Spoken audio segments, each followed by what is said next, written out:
What we doing, y'all? What we doing? We here live doing this thing. We'll make sure we're on and popping. Everybody's together for this is gonna be our final Saturday for 2025.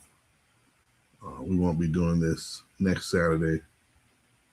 We'll jump in 2026 and take it from there. But this is gonna be the last one for 2025. Um, take it or leave it. That's what we're doing.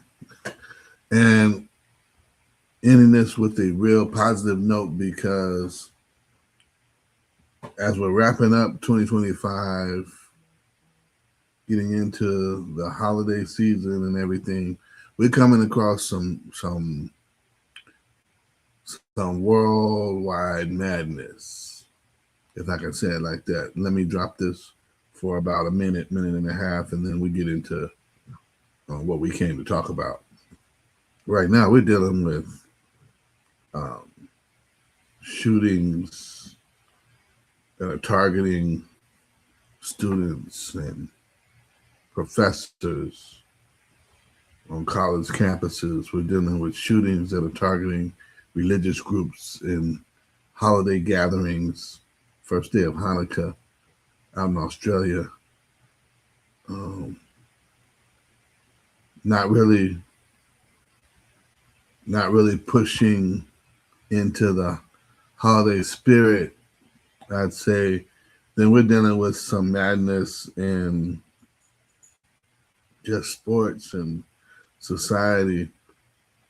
Um, Rob Reiner and his wife potentially murdered by their son. That was tragic in itself. And then to turn and see what's happening with Coach Moore in Michigan, you know, um, that's what's going on right now as we're trying to wrap up the year. And for someone like me, hey, this is the, this is that season of when I lost my mother. I lost my mother on Christmas Eve some years ago, and that ain't easy. So I'm just saying, y'all, we're trying to wrap up this year with a lot of stuff that's going on, and the world is going in different directions. And so let's take this time to look forward to 2026 and how we can do this thing another way without being wrapped up in the negative stuff that's going down in this world. Can we do that? Can we hang on and do that? And let's look at how the simple shape of a circle can inspire and influence our outlook as we go into 2026. You know what I mean? That's what I want to help somebody with today. That's where I want to be, and get out of all this other irky, madness that's going on. Just the simple shape of a circle, right? A circle, number one, symbolizes eternity. A circle symbolizes eternity. Not infinity, but eternity. And when we say eternity, what we're talking about is this timeless existence, right? A circle symbolizes this timeless existence where folks can really see that a circle encompasses this belief that everything has come full circle, eternity, right? And so when we talk about eternity, the way we look at things tends to be narrow And so we miss a lot of stuff because we get narrowed in and become narrow minded because of a narrow scope and perspective. And so let's take on this shape of a circle and look at things that have a greater eternal value.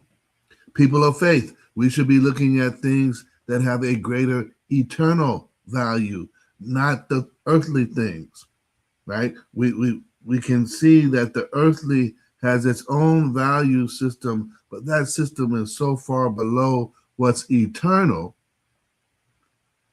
but has an endless existence, that this endless and timeless existence should outweigh what's earthly. What do I mean by that? Well, look at it. If you're a creative artist, you can get likes and views and all the kudos now, but are you fully accomplishing and achieving the life goals that you've set out within your heart and mind to achieve, or are you just getting recognized for the stuff that you've done? Right? There's a difference. There's a difference when you're getting the true acknowledgement for living and breathing and embodying your gift versus you've just done a few things that people have caught on to and you're riding the trend and it looks like it's working for you. Let me tell you something. Based upon what we're seeing go down right now, you can have it all and still not have it all together. You can have all the toys and trinkets and treasures and everything, and you still not have it, quote unquote, all together. Because listen, when the road gets rough and, our mentality is challenged and pushed and pressured, we can lose it.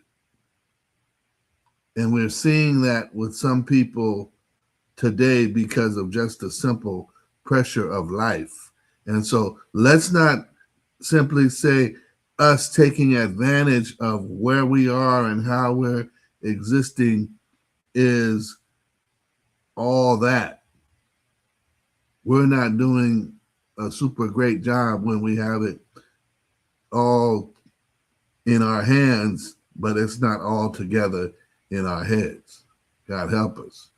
So we need to get our hearts and minds straight about what's our value system in this form of eternity. Where's our value system? Are we hanging with the low crowd, or are we seeking higher things? Where are we at? That's what we need to do. And secondly, I'm looking at this and I'm seeing a circle represents completeness. Can you hang with me on that? A circle represents completeness. And when I say completeness is the type of thing when you are actually trying to keep your whole self together, right? Completeness means that you are an entire unit. You are done. You are set. You are prepared. Your wholeness, your completeness, it's all together and everything is knit together and is formed and fit together, held together by something that is, quote unquote, concrete that keeps it together, right?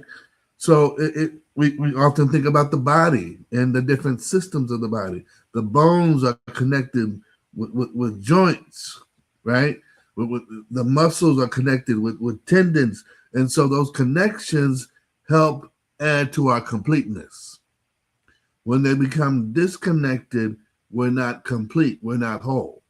And I say that because, listen, I'm I'm I'm just gonna go down that street. Listen, when somebody's been part of the community, when somebody's been part of the larger body of people, even a body of believers in the faith community, when somebody's been part of that, and now all of a sudden they're no longer attached to that, we usually call that dismemberment.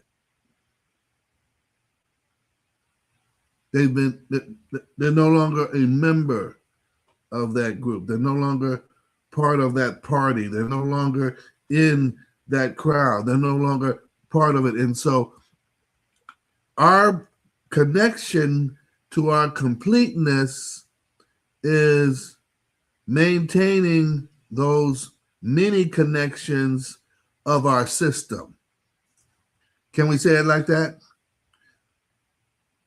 What would be the joints and tendons of our system? What are the things that keep us all complete that need to be attached to one another? There's four things that I look at continually and evaluate that I've done since entering into this world of closeness to cancer with my mother's diagnosis and dealing with her periods of ups and downs throughout her cancer journey that helped me look at what was going on in my day. Four things of focus. I looked at my faith, I looked at my family, I looked at my fitness, and I looked at my finances. Where was I at any particular time with that? And if I was missing one, or if I hadn't touched one, or if I hadn't engaged in one, I hadn't been complete. I hadn't done what I was supposed to do for that period. Hope you get it. Hope you understand it.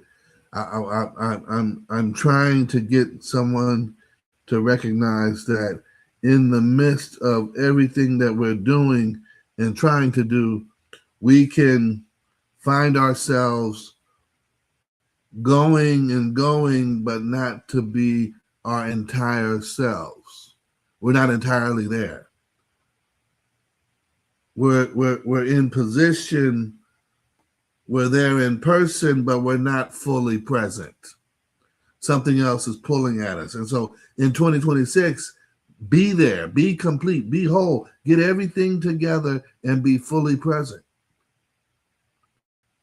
Be there, be aware, be conscious, be connected, communicate that vocally and visually.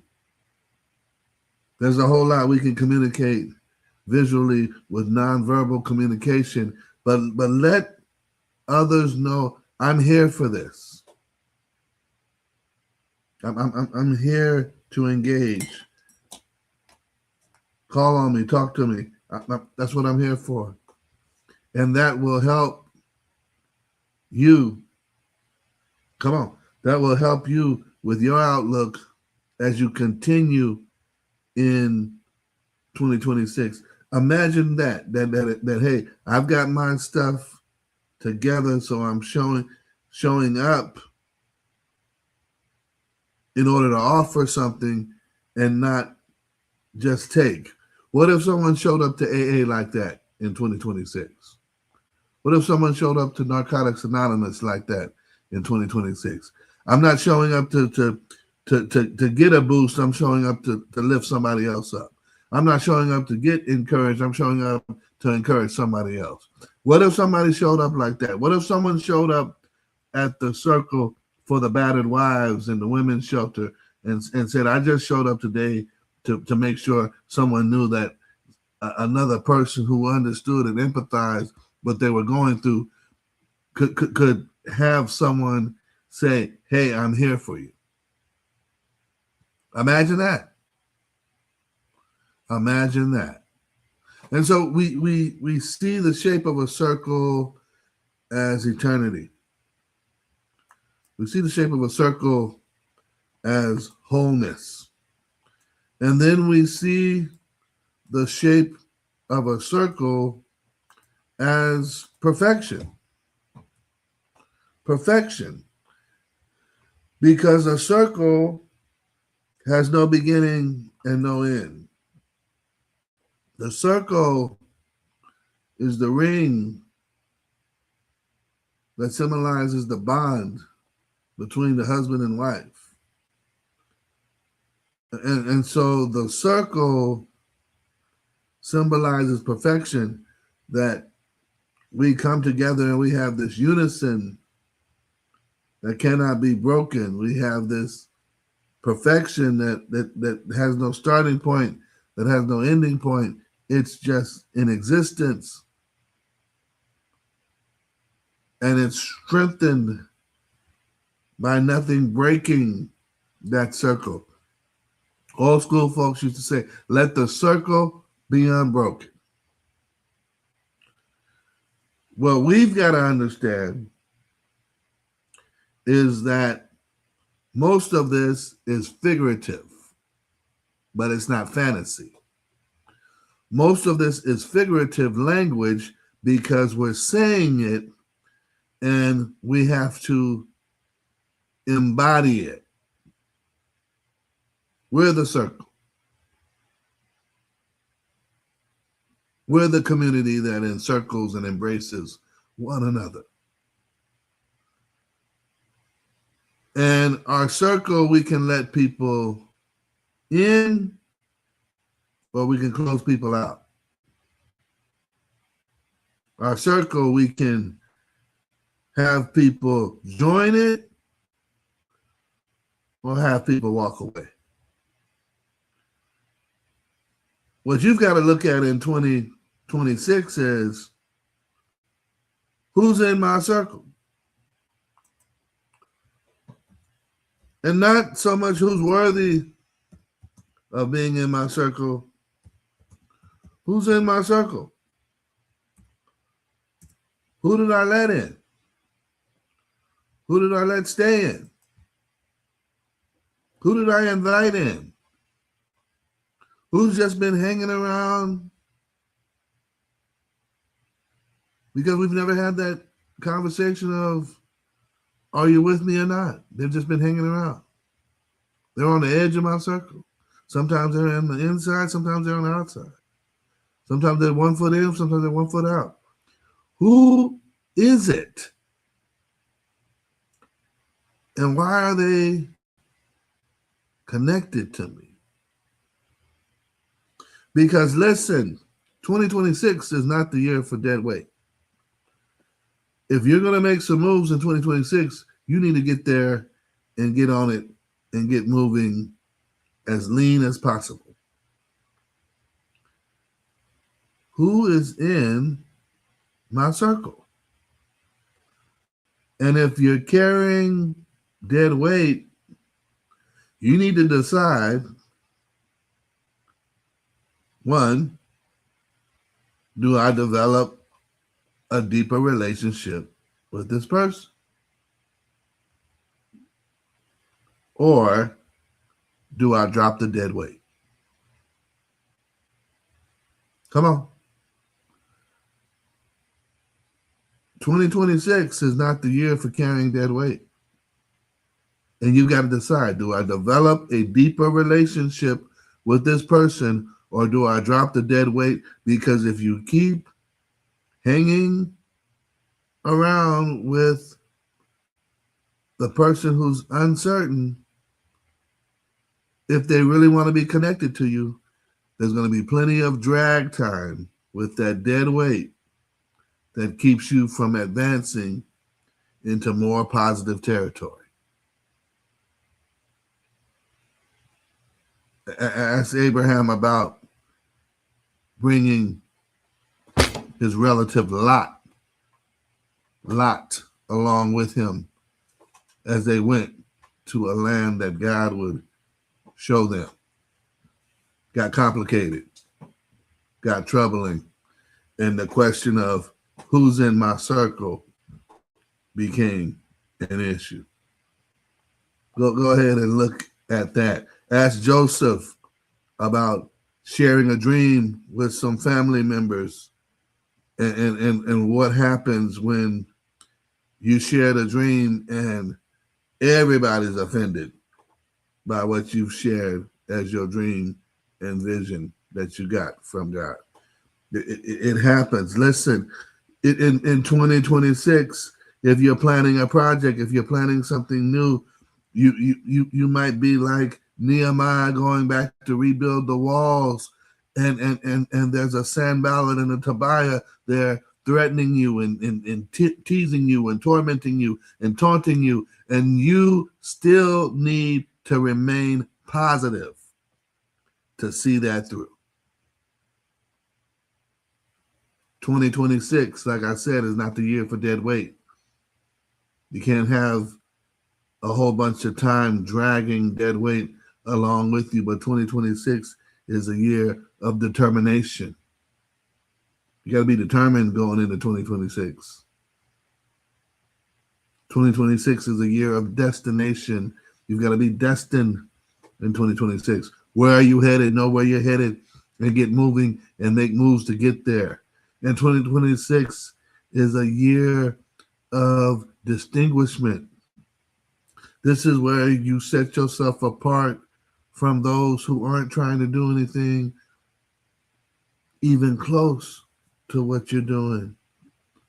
This is when you spread your wings and take flight. But if you're not going to do it, if you're going to continue hanging out with dead weight, it's going to be a drag before you even get started. Come on, y'all. Get up. Get out there and get going after it. Be inspired to have more out of your life than what you're getting today. God bless.